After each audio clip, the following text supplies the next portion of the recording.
गुस्सा सड़कों पर भी फूट पड़ा है।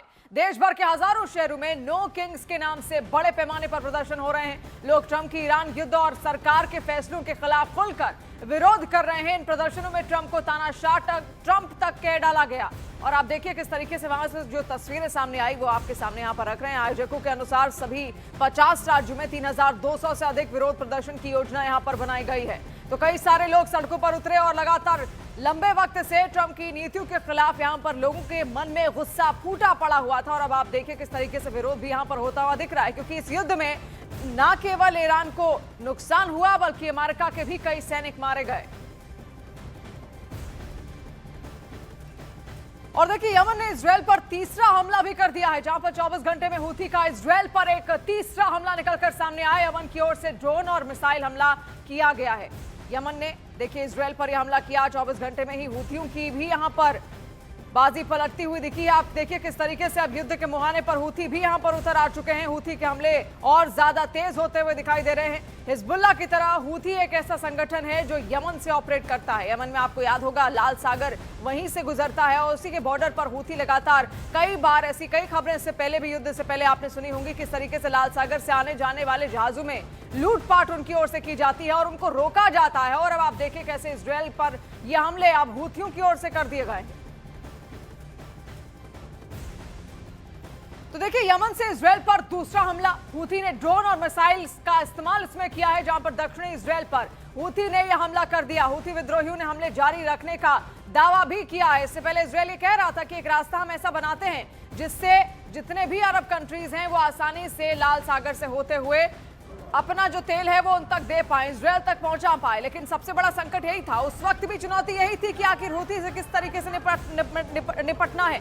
और अब आप देखिए वहां जो हालात इस वक्त बने हुए हैं, एक तरफ ईरान है, दूसरी तरफ आपने देखा किस तरीके से लेबनान ने भी यहां पर इजरायल को घेरा है। और अब हूथियों ने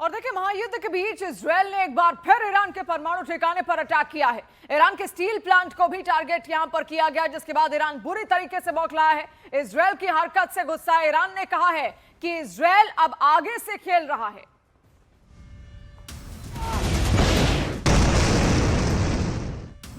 ईरान के परमाणु ठिकानों पर फिर टारगेट। यज़्द में यूरेनियम प्रोसेसिंग प्लांट पर अटैक। ईरान बोला आग से खेल रहा है इजरायल। जिस परमाणु को लेकर पश्चिम एशिया युद्ध की आग में धधक रहा है, जिस परमाणु को लेकर पिछले 1 महीने से जंग जारी है, एक बार फिर इजरायल ने उसी पर टारगेट किया है। इस बार इजरायल ने ईरान के यज़्द में यूरेनियम प्रोसेसिंग प्लांट को निशाना बनाया है। इजरायली सेना के मुताबिक हमले में उस फैसिलिटी को निशाना बनाया गया जहां यूरेनियम एनरिचमेंट के लिए जरूरी प्रोसेसिंग होती है। ईरानी मीडिया ने भी यूरेनियम प्रोसेसिंग प्लांट पर हमले की पुष्टि कर दी है, जिसके बाद ईरान बुरी तरह से भड़क गया है। ईरान के विदेश मंत्री अब्बास अरागची ने चेतावनी दी है कि इन हमलों के लिए इजरायल को भारी कीमत चुकानी पड़ेगी। उन्होंने बताया कि खोंडाव हैवी वाटर फैसिलिटी और अर्दाकन एलोकैक प्रोडक्शन प्लांट पर भी हमले किए गए हैं, जो ईरान के परमाणु कार्यक्रम के लिए बेहद महत्वपूर्ण है। ईरान में हुए यूरेनियम प्लांट पर हमले को लेकर आईएईए ने कहा है कि इस हमले के बाद आसपास के इलाकों में रेडिएशन का खतरा बढ़ जाएगा। एजेंसी ने कहा है कि वो इस घटना की जांच कर रही है और हालात पर लगातार नजर बनाए हुए हैं। मीडिया रिपोर्ट्स के मुताबिक हमले खुजिस्तान स्टील प्लांट और मोबार रेकेह स्टील प्लांट पर भी किए गए, जो ईरान के बड़े कारखाने हैं। इससे ईरान की अर्थव्यवस्था को भारी नुकसान हो सकता है और उसकी स्टील इंडस्ट्री पूरी तरह से डैमेज हो सकती है।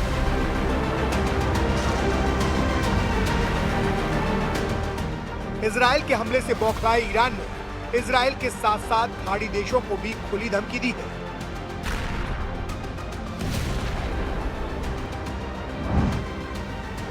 ईरान का कहना है कि वो इजराइल और खाड़ी देशों के स्टील प्लांट्स को निशाना बना सकता है। जिन देशों को धमकी दी गई है उनमें सऊदी अरब, यूएई, कतर, कुवैत और बहरीन शामिल है। ईरान की इस चेतावनी के बाद पूरे मिडिल ईस्ट में तनाव और बढ़ गया है और ईरान ने खाड़ी देशों पर हमले भी शुरू कर दिए हैं। ईरान ने सऊदी अरब के प्रिंस सुल्तान एयरबेस पर हमला किया। इस हमले में 10 से ज्यादा अमेरिकी सैनिकों के घायल होने की खबर है और कुछ विमानों के तबाह होने का दावा भी किया जा रहा है। और देखिए, इजरायल ने ईरान के प्रमुख परमाणु केंद्रों पर बड़े हमले किए। हम आपको मैप पर ग्राफिक्स के जरिए भी समझाने की कोशिश करते हैं कि ये परमाणु ठिकाने ईरान के लिए कितने ज्यादा अहम यहाँ पर हैं। तो आप मैप के जरिए यहाँ पर समझिए।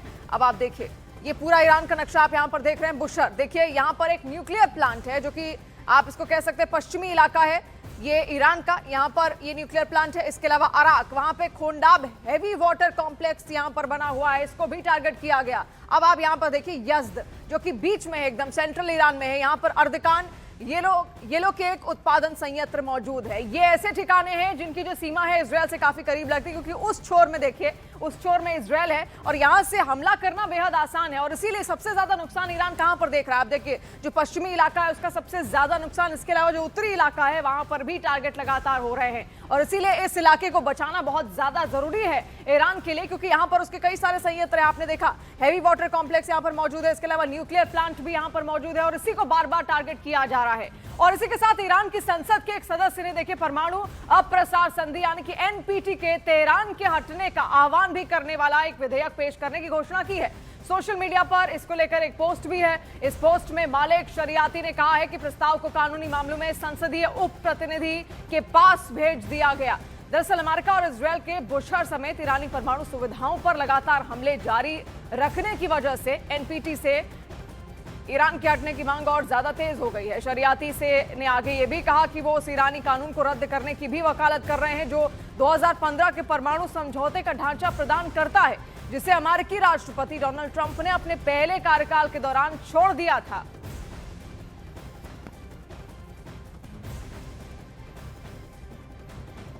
और देखिए, कुवैत में भी हवाई हमले के सायरन सुनाई दिए हैं। कुवैत में आधी रात कई सारे सायरन बजे। कुवैत ने 15 ड्रोन हमले की जानकारी यहां पर दी है। कुवैत में हमले से देखिए हवाई अड्डे भी वहां पर आग से लिपट चुके हैं। कई सारे हवाई अड्डों को नुकसान यहां पर पहुंचा है। तस्वीर आप देखिए वहां से जो सामने आई है। कुवैत पर लगातार कई हमले ईरान की ओर से यहां पर लगातार किए जा रहे हैं और ऐसे में वहां पर इंफ्रास्ट्रक्चर को बेहद नुकसान पहुंचा। अभी देखिए ड्रोन के जरिए कैसे अटैक हुआ, ये देखिए, और एक बड़ा ब्लास्ट यहां पर होता हुआ आपको दिखा। ड्रोन सबसे बड़ी ताकत है ईरान की और ड्रोन से वो किसी भी इंटरसेप्शन को भी यहां पर चकमा दे सकते हैं। और इसके अलावा कई सारे छोटे छोटे ड्रोन उनके पास मौजूद है जिससे वो हमला करने में बेहद सक्षम है। वो उसको आसानी से ट्रेस कर सकते हैं, उस लोकेशन को ट्रेस कर सकते हैं और वहां पर उनमें वो बमों को भरकर दूसरे इलाकों में किस तरीके से भेजते हैं। और देखिए कुवैत में किस तरीके से अटैक ईरान ने करवाया।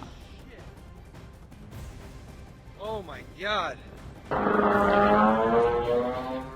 और देखिए, ईरान की सेना के प्रवक्ता ने दावा किया है कि मिडिल ईस्ट में अमेरिकी सेना ने ठिकानों पर लगातार कई हमले अभी जारी है और इन हमलों में 500 से ज्यादा अमेरिकी सैनिकों की मौत हो चुकी है और कई घायल हैं। ईरान सेना ने अमेरिका को चेतावनी देते हुए कहा कि ट्रंप समझ लें, ये इलाका अब अमेरिकी सेना के लिए शमशान साबित होगा। तो आप सोचिए, अमेरिका नहीं चाहता था कि इतने सारे बॉडी बैग्स यानी कि इतने सारे अमेरिकी जितने भी सैनिक हैं उनके शव अमेरिका तक पहुंचे, लेकिन ईरान फिलहाल जो आंकड़े यहां पर सामने रख रहा है उसमें दावा किया जा रहा है कि 500 से भी ज्यादा अमेरिकी सैनिक मारे जा चुके हैं। और अगर इतना बड़ा नुकसान हुआ तो आप सोचिए, जिस तरीके की इमेज लगातार ट्रंप बनाने की कोशिश कर रहे थे, एक पीस इमेज, वो बिल्कुल बनती हुई नहीं दिख रही है और इसका खामियाजा उनको मिड टर्म इलेक्शन में भुगतना होगा। और वहां से तस्वीरें जो आपने देखी, लोग सड़कों पर उनके खिलाफ अब उतर भी आ चुके हैं। और देखिए, जंग के बीच लेबनान में इजरायल के हमले में 2 पत्रकारों की मौत भी हो गई है। दक्षिण लेबनान में पत्रकारों की कार को इजरायली सेना ने टारगेट किया, जिसमें 2 पत्रकारों समेत 4 लोगों की मौत हो गई। इस हमले में पत्रकार अली शोएब फातिमा फतौनी की मौत की खबर भी यहां पर सामने आई और जानकारी के मुताबिक दोनों पत्रकार कवरेज के लिए वहां पर जा रहे थे और तभी इजरायली सेना ने पत्रकारों पर हवाई हमले किए। इस हमले में पत्रकार फातिमा फतौनी के भाई और फोटोग्राफर मोहम्मद फतौनी भी मारे गए। पत्रकार अली शोएब हिजबुल्लाह समर्थित चैनल अल मनार टीवी के रिपोर्टर थे, तो फातिमा फतौनी अल मयादीन चैनल की रिपोर्टर बताई गई हैं। आप ये तस्वीर भी वहां से देखिए जो लगातार सामने आई। पत्रकारों की कार पर अटैक यहां पर हुआ है। लेबनान में पत्रकारों की कार पर यह एयर स्ट्राइक यहां पर हुई है। इसमें 3 पत्रकारों की मौत यहां पर बताई गई है। और आप तस्वीर भी यहां पर देखिए, ये दोनों भाई बहन थे जिनमें से एक फोटोग्राफर थी और दूसरी रिपोर्टर थी। लेकिन तभी अचानक एक हमला वहां पर होता है। और देखिए कॉन्फ्लिक्ट जोन में जब भी यहां पर कोई भी पत्रकार जाए तो सबसे ज्यादा रिस्की वही क्षेत्र होता है जहां पर लगातार बमबारी हो रही हो। और ऐसे कॉन्फ्लिक्ट जोन में कोई भी क्षेत्र ऐसा बचा नहीं है इस वक्त, ईरान हो, इजराइल हो, लेबनान हो, कि वहां पर कोई भी सुरक्षित हो सके। और देखिए सबसे बड़ी चुनौती एक जर्नलिस्ट के लिए यही होती है कि ऐसे कौन सी जगह से वो रिपोर्ट करें जहां पर वो खुद को भी महफूज रख सके। और आप देखिए जो तस्वीरें वहां से सामने आई हैं, जर्नलिस्ट की भी किलिंग सब वहां पर हो रही है, पत्रकारों की भी मौत यहां पर हुई है। अब हमला इंटेंशनली किया गया या फिर नहीं, इस बात को लेकर देखिए अब भी लगातार संशय है। लेकिन अब ये कहा जा रहा है कि मुद्दा यूएन सिक्योरिटी काउंसिल में भी जरूर उठाया जाएगा। अब वहां पर जब उठाया जाता है तो यूनाइटेड नेशन इसको लेकर, पत्रकारों की सुरक्षा को लेकर क्या और नियम सख्त करते हैं उसको लेकर भी यहां पर देखिए भविष्य ही बताएगा। लेकिन फिलहाल जो तस्वीरें वहां से लगातार सामने आ रही है वो आपने देखा किस तरीके से 3 पत्रकारों की मौत हुई है हमले में।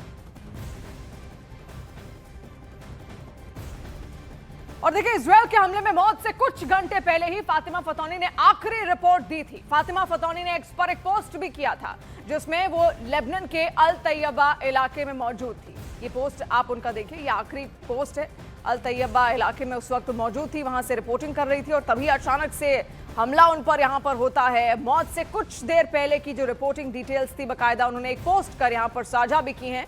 जो जानकारियां उनको वहां से प्राप्त हुई वो उन्होंने सोशल मीडिया के जरिए एक्स पर पोस्ट कर यहां पर सामने रखी भी। लेकिन उसके कुछ ही देर बाद उन पर हमला होता है और अटैक में वो मारी जाती हैं। आप देखिए उनके भाई जो हैं उनकी भी यहां पर मौत हुई है। ये 3 तस्वीरें हम यहाँ पर आपको दिखा रहे हैं अलग अलग, जहां पर पहली तस्वीर में वो पोस्ट आप यहाँ पर देखिए। इसके अलावा जो 3 पत्रकार मारे गए हैं इस हमले में उनकी तस्वीरें भी आप यहाँ पर देखिए। देखिए बेहद चुनौतीपूर्ण माहौल यहाँ पर होता है। जब भी कोई भी पत्रकार वॉर जोन में मौजूद हो उसके लिए खुद को सुरक्षित रख पाना और सुरक्षित डिटेल्स पहुंचा पाना सबसे ज्यादा बेशकीमती काम और सबसे ज्यादा चैलेंजिंग भी। और देखिए उधर पत्रकार फातिमा फतौनी की मौत की खबर पढ़ते वक्त अल मयादीन चैनल की एंकर भावुक भी हो गई। एंकर के भावुक होने का एक वीडियो सोशल मीडिया पर जमकर वायरल भी हो रहा है। ये तस्वीर आप देखिए, उस वक्त जब ये हमला हुआ था फातिमा पर उस दौरान की ही ये वीडियो क्लिप हम आपको दिखा रहे हैं। और लाइव एंकरिंग उस वक्त स्टूडियो में बैठकर एक एंकर कर रही थी। लेकिन जैसे ही उनको भी ये भनक लगी कि फातिमा पर हमला हुआ, वो मारी जा चुकी हैं, उसके बाद वो भावुक हो जाती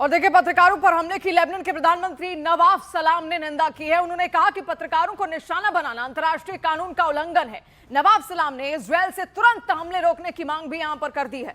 तो कई हमले अब तक हो चुके हैं, कई रिहायशी इलाकों को टारगेट किया जा रहा है जहां पर आम लोग रह रहे हैं। और अब आप देखिए पत्रकारों को भी यहां पर क्या जानबूझकर टारगेट किया गया, सबसे बड़ा सवाल तो यही है। देखिए ये जहां पर ये अटैक हुआ वो भी आप समझिए लेबनान का इलाका है, लेबनान का दक्षिणी इलाका। अब लेबनान का जो दक्षिणी इलाका है वो उत्तरी इलाके से लगता है जो कि इजराइल में मौजूद है और वहीं से ये फायर किया गया। जब हमला हुआ उस वक्त एक पत्रकार, हिजबुल्लाह की जो पत्रकार बताई जा रही है, हिजबुल्लाह का ही एक टीवी चैनल है, उसकी वो पत्रकार फातिमा बताई जा रही है, वो रिपोर्टिंग कर रही थी। लेकिन तभी अचानक से उन पर अटैक होता है और इसीलिए अब लेबनान के पीएम ने इसकी निंदा भी की है।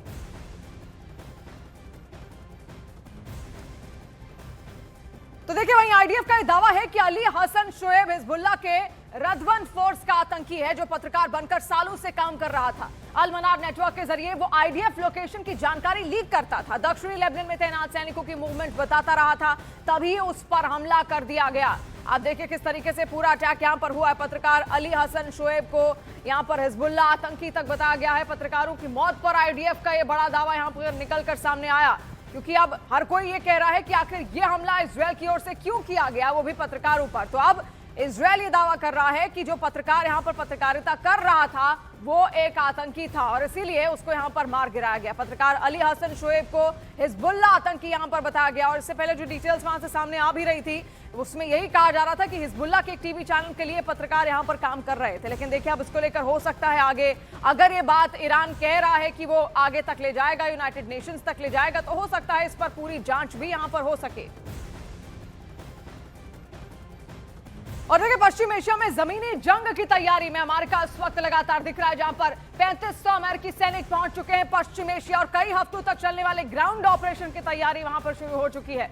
ईरान को ट्रंप की चेतावनी के बाद यूएस आर्मी की तैयारी यहां पर देखने को मिल रही है। आप देखिए 3500 सैनिक यहां पर तैनात कर दिए गए हैं। कई हफ्तों तक चलने वाले ग्राउंड ऑपरेशन की पूरी तैयारी यहां पर की जा रही है और ईरान को ट्रंप की चेतावनी के बाद यूएस आर्मी ने ये तैयारियां शुरू की हैं।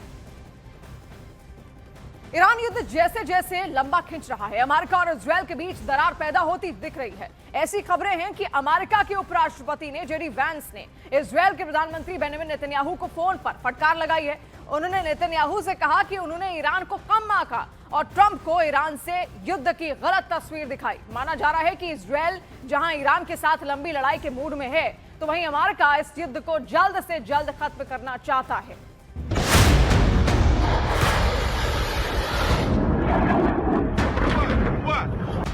ईरान पर प्रहार या इंतजार।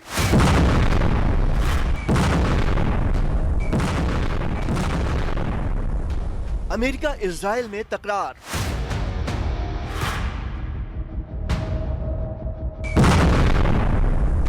महायुद्ध पर अमेरिका इजरायल रिश्तों में दरार।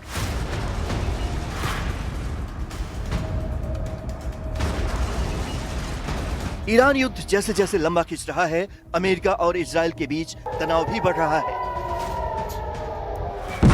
सवाल उठाए जा रहे हैं कि क्या युद्ध की रणनीति को लेकर अमेरिका और इजरायल के बीच मतभेद पैदा हो गए हैं।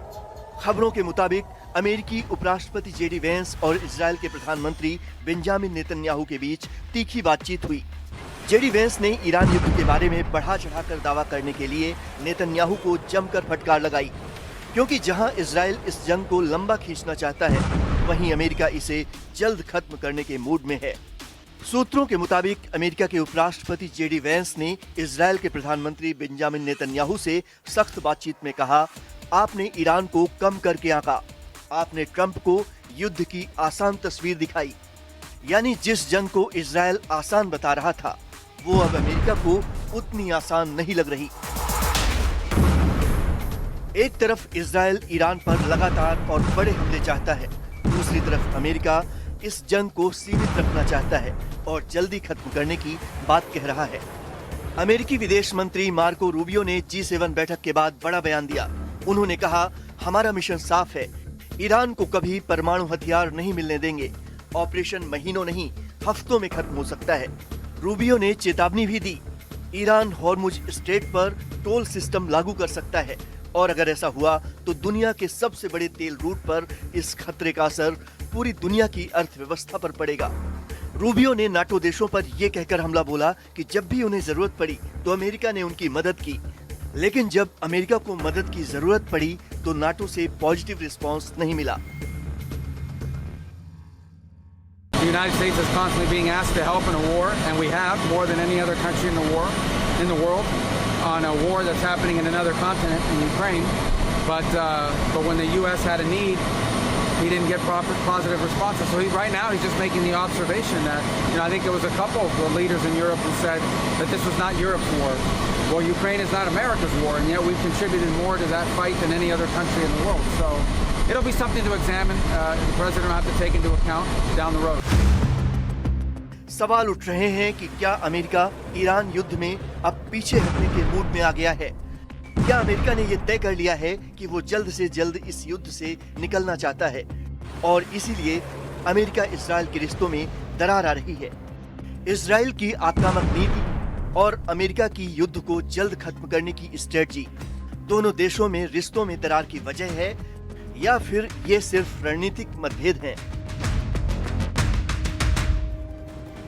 और देखिए ईरान के एटमी कार्यक्रम पर इजरायल का एक बड़ा दावा भी निकलकर सामने आया, जहां पर इजरायल कहता है कि ईरान के एटमी कार्यक्रम को भारी नुकसान पहुंचा। एटमी कार्यक्रम पूरी तरीके से तबाह यहां पर कर दिया गया है। इजरायल ने यह भी कहा कि यूरेनियम पर अभी कुछ नहीं कह सकते। देखिए यूरेनियम काफी ज्यादा मात्रा में ईरान में पाया जाता है और ईरान लंबे वक्त से इसको इकट्ठा भी कर रहा था और यही शर्तें इजरायल और अमेरिका ने रखी थी कि वह किसी भी तरीके से अपने न्यूक्लियर कार्यक्रम को यहां पर रद्द कर दे, आगे कोई भी बैलिस्टिक मिसाइल ना बनाए। लेकिन इस पर ईरान पूर्ण रूप से सख्त था। במבצע המקלבי פגענו בצורה קשה מאוד בכל שרשרת ייצור הגרעין באיראן. פגענו מיכולות הייצור במפעלים, כל הרכיבים, ועד ההעשרה, צנטריפוגות וכורים וכן הלאה. כל שרשרת הייצור, והוא נפגע, הוא נדחה, אבל הוא לא הושמד לגמרי. ואנחנו פועלים עכשיו לפגוע בכל שרשרת הייצור שלה. और देखिए ईरान की बोरू जेर्द में इजरायली हमले में एक इमारत को भारी नुकसान पहुंचने का दावा भी किया गया। इस दौरान इमारत के मलबे के नीचे कई लोग दब गए। रेस्क्यू ऑपरेशन के दौरान टीम ने मलबे से एक छोटे से बच्चे को जिंदा निकाला है। तस्वीर आप देखिए, एक बच्चा किस तरीके से उस इमारत के नीचे दबा हुआ था। रेस्क्यू टीम वहां पर पहुंची और इस बच्चे का रेस्क्यू वहां पर किया गया। ईरान का रिहायशी इलाका, कई सारे लोग वहां पर उस वक्त रह रहे थे, लेकिन तभी अचानक से एक अटैक होता है जो कि इजरायल की तरफ से यहां पर किया जाता है और आप देखिए एक छोटा सा मासूम बच्चा उसके नीचे दब गया था जिसको जिंदा निकाला गया है।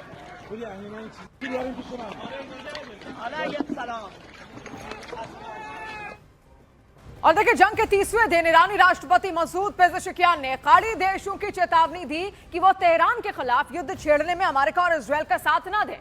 मसूद पेज़ेशकियान ने दो टूक कहा है कि हम पहले हमला नहीं करेंगे, लेकिन अगर आर्थिक केंद्र को छुआ तो विनाशकारी जवाब देंगे। दुश्मनों को अपनी जमीन से युद्ध चलाने की अनुमति ना दें, विकास चाहिए तो ईरान का साथ दें। तो देखिए ईरान की ये सीधी सीधी धमकी उन तमाम देशों को जो लगातार अमेरिका का साथ दे रहे हैं, इजरायल का साथ देते आए हैं और ऐसे कई सारे अरब देश हैं जिन्होंने अपनी धरती का इस्तेमाल एक तरीके से अमेरिका को यहां पर करने दिया है। अपने एयर बेसेस वहां पर जिस तरीके से अमेरिका ने बनाए और उन्हीं के जरिए ऑपरेट करके ईरान पर यह हमले यहां पर किए गए थे। तो कई सारे सवाल उठ रहे हैं। सबसे पहला सवाल तो यही कि महायुद्ध क्या अब और ज्यादा भीषण होने वाला है। ये सवाल इसलिए क्योंकि ऐसी खबरें हैं कि अमेरिका ईरान में ग्राउंड ऑपरेशन चलाने की तैयारी कर रहा है। अमेरिका ने ईरान में 10,000 अतिरिक्त सैनिकों को उतारने का प्लान जी तैयार किया, जिसके तहत ईरान में ग्राउंड ऑपरेशन चलाया जाएगा। दूसरी तरफ ईरान ने भी अमेरिका को जवाब देने के लिए 10 लाख लड़ाकों की फौज तैयार कर ली है।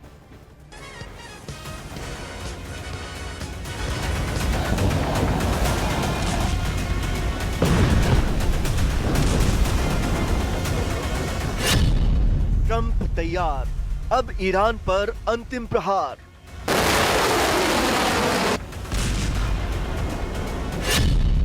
युद्ध का नया चरण, अब जमीन पर रण। पेंटागन के वॉर रूम में बन गया प्लान जी।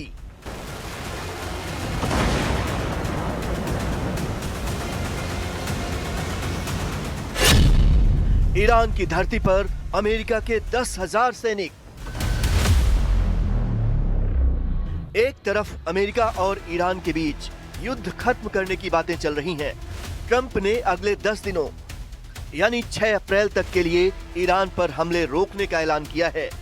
तो वहीं दूसरी तरफ दावे किए जा रहे हैं कि ट्रंप अब वो करने वाले हैं जिसके बारे में किसी ने सोचा भी नहीं होगा।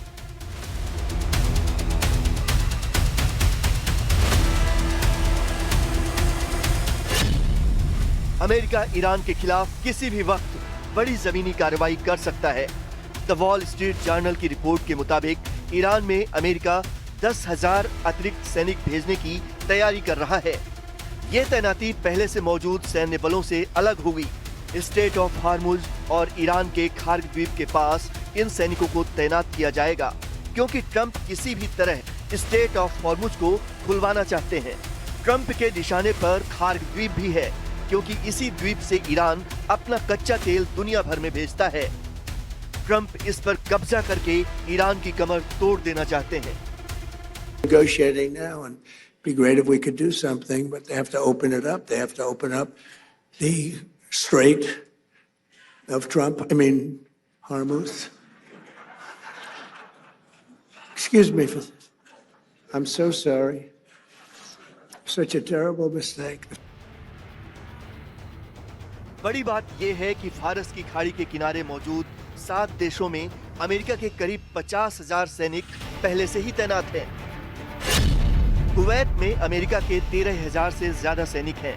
कतर में 10,000 अमेरिकी सैनिक हैं। बहरीन में 9,000 हैं। इसी तरह यूएई में करीब 5,000 और सऊदी अरब में 3,000 अमेरिकी सैनिक तैनात हैं। इराक में उसने 2,500 सैनिक तैनात कर रखे हैं, जबकि ओमान के बंदरगाहों का इस्तेमाल अमेरिका हथियार और गोला बारूद लाने के साथ अपनी नौसेना के लिए करता है। इसके अलावा अमेरिका पहले ही अपने 82वें एयरबोर्न डिवीजन के करीब 5,000 नौसैनिकों और 2,000 पैराट्रूपर्स को मिडिल ईस्ट में तैनात कर चुका है। उधर ईरान ने अमेरिका के जमीनी हमले की आशंका को देखते हुए 10 लाख से ज्यादा लड़ाकों की फौज तैयार कर ली है। IRGC ने अमेरिका से जमीनी लड़ाई के लिए नई उम्र के 10 लाख से ज्यादा लड़ाकों को सेना में भर्ती किया है। मतलब ट्रंप ईरान पर जितना दबाव बनाने की कोशिश करते हैं, ईरान उससे कई गुना ज्यादा फोर्स से उन्हें जवाब देता है। कुछ दिनों पहले ही ईरान ने धमकी दी थी कि अगर उसकी धरती पर ट्रंप ने सेना उतारी तो वो उनकी सबसे बड़ी भूल साबित होगी। They are now talking about negotiations is, in itself, an admission of defeat. Were they not demanding unconditional surrender? So why are they now speaking about negotiations? I will explain this further, because there are no negotiations taking place. But the very fact that an enemy that was seeking our unconditional surrender is now talking about negotiations, requesting talks and mobilizing its highest officials to negotiate with the Islamic Republic means accepting defeat. इस बीच खबर ये भी है कि दुनिया की सबसे मजबूत सैन्य ताकतों में से एक मानी जाने वाली IDF यानी इजराइल डिफेंस फोर्स में सैनिकों की भारी कमी हो गई है। इजराइल की सेना की तरफ से 15,000 सैनिकों की कमी का अलर्ट जारी किया गया है, जिसके बाद नेतन्याहू ने अनिवार्य सैन्य सेवा बढ़ाने की योजना बनाई है।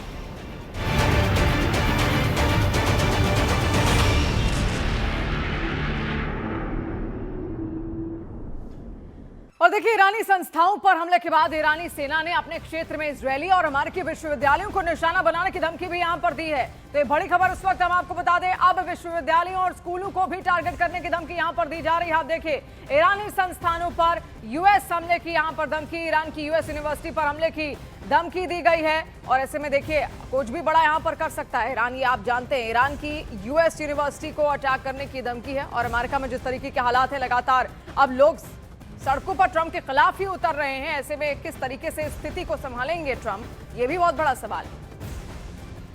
और देखिए, ईरान ने एक बार फिर इजरायल में तबाही मचाई। ईरान ने इजरायल में अमेरिकी ठिकानों पर जबरदस्त अटैक किया है और दावा किया जा रहा है कि ऑपरेशन ट्रू प्रॉमिस के तहत ईरान ने एक बार फिर ड्रोन और मिसाइल से हमला यहां पर किया है।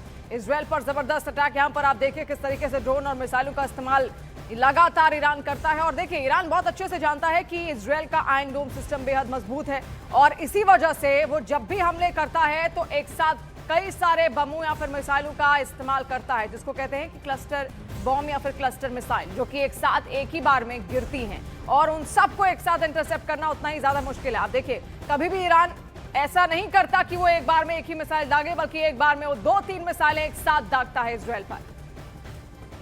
और ईरान के बेरोजेर्द में इजरायली हमले में एक इमारत को भारी नुकसान पहुंचने का दावा भी है। इस दौरान इमारत के मलबे के नीचे कई लोग दब गए थे। रेस्क्यू टीम्स वहां पर पहुंची, रेस्क्यू ऑपरेशन हुआ और उस दौरान मलबे से एक छोटे से बच्चे को देखिए जिंदा निकाला गया है। वो बच्चा रोता हुआ वहां पर मिला था। उसकी आवाज सुनकर टीम्स वहां पर पहुंची और तब जाकर बच्चे को निकाला गया, इसका रेस्क्यू किया गया। देखिए, छोटा सा मासूम बच्चा जो कि एक इमारत के नीचे दबा था, जिसको हमले के दौरान नष्ट कर दिया गया था इजरायल की ओर से।